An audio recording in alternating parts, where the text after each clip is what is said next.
BAM എന്ന് പറഞ്ഞാൽ bachelor of ayurvedic medicine. BAMS അതിന്റെ മറ്റൊരു ഡിഗ്രിയാണ്. ഈ പാസ്സായ സർട്ടിഫിക്കറ്റും അതും 50% മാർക്കോടെ പാസ്സായ സർട്ടിഫിക്കറ്റും അല്ലെങ്കിൽ വയസ്സ് തെളിയിക്കൽ രേഖ, ജാതി സർട്ടിഫിക്കറ്റ് തുടങ്ങിയവ തുല്യമായി തന്നെ പ്രവേശനത്തിന് അത്യന്താപേക്ഷിതമാണ്. അപ്പോൾ ഒരു കോഴ്സിലേക്ക് പ്രവേശിക്കണമെങ്കിൽ അതിന്റെ മിനിമം യോഗ്യത, അതോടൊപ്പം തന്നെ അതിന്റെ വയസ്സ് തെളിയിക്കുന്ന സർട്ടിഫിക്കറ്റ്, കാരണം പ്രായം അതിക്രമിച്ചാൽ ചിലപ്പോൾ പ്രവേശനം കിട്ടത്തില്ല. പിന്നീട് ജാതി സർട്ടിഫിക്കറ്റ്, സംവരണം കിട്ടണമെങ്കിൽ ജാതി സർട്ടിഫിക്കറ്റ്, ഇതെല്ലാം ആവശ്യമാണ്. അല്ലെങ്കിൽ വയസ്സ് തെളിയിക്കൽ രേഖ, ജാതി സർട്ടിഫിക്കറ്റ് തുടങ്ങിയവ തുല്യമായി തന്നെ പ്രവേശനത്തിന് അത്യന്താപേക്ഷിതമാണെങ്കിലും അവ സീറ്റ് അലോട്ട്മെന്റ് ചെയ്യുന്ന സമയത്തു മാത്രം ഹാജരാക്കിയാൽ മതി. ഇതിനു മുമ്പൊക്കെ ഞാൻ ആദ്യം LLB എൻട്രൻസ് എഴുതുമ്പോൾ അപേക്ഷയോടൊപ്പം എല്ലാ സർട്ടിഫിക്കറ്റുകളും ഹാജരാക്കണമായിരുന്നു. പക്ഷെ ഇപ്പോൾ ആ നിയമത്തിനൊരു ഇളവുണ്ട്. എന്താണ്? ആ പരീക്ഷ എഴുതുമ്പോൾ ജാതി സർട്ടിഫിക്കറ്റ് ഒന്നും ഹാജരാക്കണം. പരീക്ഷ എഴുതി നമ്മൾ ലിസ്റ്റിൽ വന്നതിന് ശേഷം നമ്മൾ അഡ്മിഷന്റെ സമയത്ത്, അഡ്മിഷന് മുമ്പേ തന്നെ ഒരു പരിപാടിയുണ്ട്. നമുക്ക് ഏതെങ്കിലും സീറ്റ് അലോട്ട് ചെയ്ത്, ഈ സീറ്റ് അലോട്ട് ചെയ്യുന്ന സമയത്ത് എന്ത് ചെയ്താൽ മതി? ജാതി സർട്ടിഫിക്കറ്റ് ഹാജരാക്കിയാൽ. അപേക്ഷിക്കുന്നതിന്റെ വിശദ വിവരവും പത്രികയിൽ അപ്രകാരമുള്ള സർട്ടിഫിക്കറ്റുകളും അപേക്ഷയോടൊപ്പം ഹാജരാക്കേണ്ടതില്ല എന്ന് പറയുന്നു.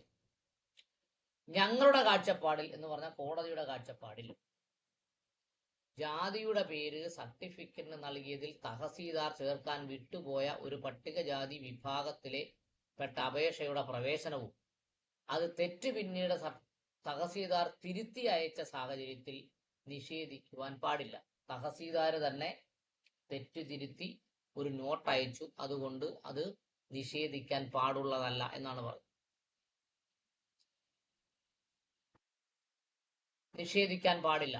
അവർ സംവരണ വിഭാഗത്തിൽ പെടുന്നതാണോ എന്ന ചോദ്യം സീറ്റ് അനുവദിക്കുന്ന സമയത്ത് അപേക്ഷ ജാതി സർട്ടിഫിക്കറ്റ് ഹാജരാക്കുകയും അവർ സംവരണ വിഭാഗത്തിൽ പെടുന്നതാണോ എന്ന ചോദ്യം ചെയ്യാത്ത വിധത്തിൽ അവർ തെളിയിച്ചിട്ടുണ്ട് എന്ന് പറഞ്ഞാൽ സംവരണത്തിൽ പെടുന്നോ ഇല്ലയോ എന്നത് മറ്റൊരാൾ ചോദ്യം ചെയ്യാത്ത വിധത്തിൽ തന്നെ തെളിയിക്കപ്പെട്ടിട്ടുണ്ടെങ്കിൽ മേൽ വിവരിച്ച സാഹചര്യത്തിൽ അവർക്ക് ഈ കോടതിയുടെ ഇടക്കാല ഉത്തരവിൽ നൽകപ്പെട്ട പ്രവേശനം നിയമാനുസൃതമാണെന്ന് കണക്കാക്കുന്നു.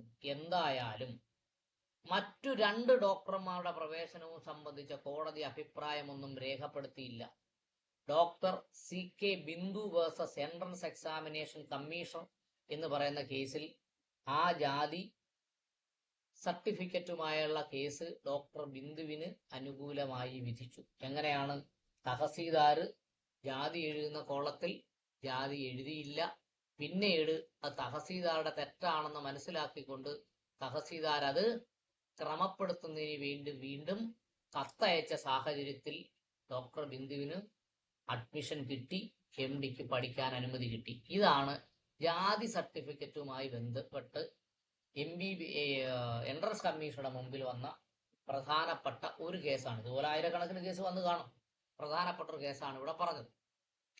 ഓക്കെ, ഇനി നമുക്ക് അടുത്ത കേസിലേക്ക്